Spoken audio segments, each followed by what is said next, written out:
धर्मांतरण के धंधेबाजों की पूरी पोल खुली और पीड़ित बच्चे के माता पिता के पास भारतवर्ष पहुंचा। धर्मांतरण के पाकिस्तान कनेक्शन का भी खुलासा हुआ। माता पिता के एक एक शब्द चौंकाने वाले। देखिए, बच्चे को नौकरी वगैरह लालच दिया है, कुछ मतलब लालच जो भी दिया है, लालच दिया है, जो कि घर में और कोई तो कमी नहीं है। लड़का जॉब के लिए, जॉब अच्छी हो तो नौकरी का लालच देकर उसको कन्वर्जन किया गया था। वैसे जिस स्कूल में ये लोग पढ़ने गए थे नोएडा, वहाँ के टीचर्स, प्रिंसिपल भी इस रैकेट में शामिल थे?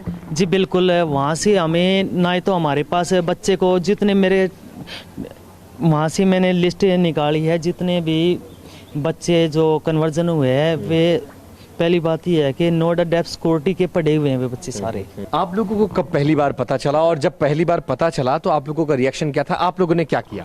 सर हमारा तो ये लगा लो नीचे से जमीन ही निकल गई थी उस टाइम पे।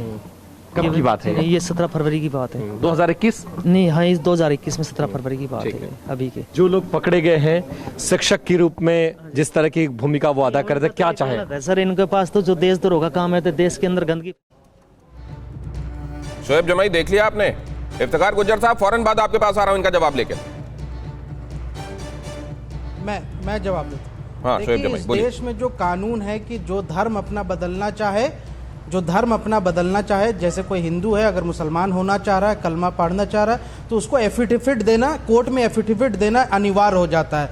अगर कोई इस तरीके से जहां जहां कन्वर्शन हो रहे हैं वो कानून की नज़र में गलत नहीं है, लेकिन अगर इस कानून का कोई उल्लंघन कर रहा है तो वो अपराधी है, उसको कानून की दायरे में रह करके उसकी सजा होनी चाहिए। मैं उसकी तरफदारी नहीं करता हूँ, लेकिन पर्सनल उमर गौतम जी को मैं पर्सनल जानता हूँ, मैं बाकायदा जानता हूँ कि वो दावा सेंटर चलाते हैं, बाकायदा रजिस्टर्ड है, और एफिडेविट कोर्ट में दे करके जो भी कलमा पढ़ना चाहता है आता है, उसको कोर्ट में एफिडेविट मैंने कई बार देखा। मैं तो खुद यहाँ से, चूंकि हमारे बहुत करीब में रहते हैं, तो मैं इस बारे में मानने को तैयार नहीं हूँ कि उन्होंने ज़बरदस्ती किसी को कन्वर्शन करा दिया या पैसा दे दिया या पाकिस्तान है ऐसा ही। ये सब फालतू बातें, ये सब चुनाव को रिलीजियस पोलराइजेशन करने के लिए और उत्तर प्रदेश में बीजेपी के सारे पाप धुल जाए, इसके लिए इसको लाया जा रहा है। ताकि ये बात तो आप जानते होंगे, आप इसका बार बार हवाला दे रहे हैं। ये संविधान का 25 से 28 ये आपको आर्टिकल धार्मिक स्वतंत्रता देते हैं, अपने रिलीजन को प्रोफेस करने का, उसको प्रोपोगेट करने का, उसके बारे में दावत देने का भी, और दावत देने के बारे में कुरान में भी लिखा हुआ है। लेकिन सर, क्या यहाँ पर इतना होता तो पुलिस को मालूम नहीं है कानून? अगर आपको इतने मालूम है तो पुलिस को मालूम नहीं है? पुलिस के पास क्या कानून की विवेचना उससे अच्छी हम कर सकते हैं क्या? मैं आपके पास जानने के लिए आऊंगा, लेकिन विवेक के पास पहले जाता हूं। विवेक शर्मा हमारे संवाददाता वहां से मौजूद हैं और ग्राउंड जीरो से रिपोर्ट पहुंचा रहे हैं। विवेक, और क्या पता चला है इस मामले में जो ये बताता है कि इसमें फोर्स था क्या, फ्रॉड था क्या इसमें इंड्यूसमेंट था?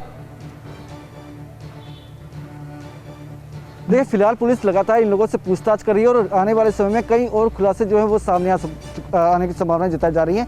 1000 की बात इन्होंने कबूली है कि 1000 लोगों का धर्म परिवर्तन कराया है और आने वाले समय में ये संख्या और बढ़ने वाली है। इस वक्त मैं नोएडा के उसी सोसाइटी के बाहर मौजूद हूँ जिसका जिक्र जो है पुलिस ने अपनी कॉन्फ्रेंस में किया था। ये नोएडा डेफ सोसाइटी, और यहाँ के लोगों से हमारी बातचीत हुई तो इनका ये कहना था कि हमें जानकारी नहीं है, हम इतने बिजी रहते कि हमें पता ही नहीं चलता। लेकिन दबी आवाज़ में ये तो बोला कि टारगेट करने की कोशिश की जा रही थी, लेकिन धर्म परिवर्तन की बात से ये लोग इनकार कर रहे हमें जानकारी नहीं है।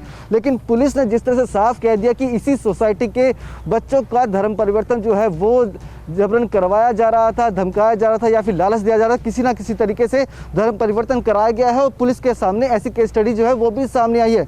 तो साफ है कि बड़ा खुलासा जो है वो एटीएस की टीम ने किया है और आने वाले समय में। और विवेक शर्मा, अगर आप इसको बहुत ध्यान से देखें तो ये मकान जितने नफीस तरीके से बनाया गया है, ये इमारत जितनी नफीस है और जितने पॉश तरीके से बनी हुई है, ये भी बहुत कुछ कहता है इस पूरे मामले के बारे में। ये भी एक पृष्ठभूमि है। परवाह देश की, सोमवार से शुक्रवार रात 10 बजे TV9 भारतवर्ष पर।